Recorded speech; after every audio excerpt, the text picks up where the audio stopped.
শিখা রাখলি আর তিলক সেবা করলে, গলায় তুলসীর মালা রাখলে, তাকে কিন্তু ভক্ত বলে না।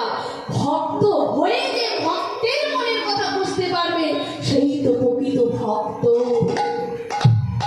আজ দেখুন, শিবানন্দ ওই কুকুরের মনোভাবটা বুঝতে পারলেন।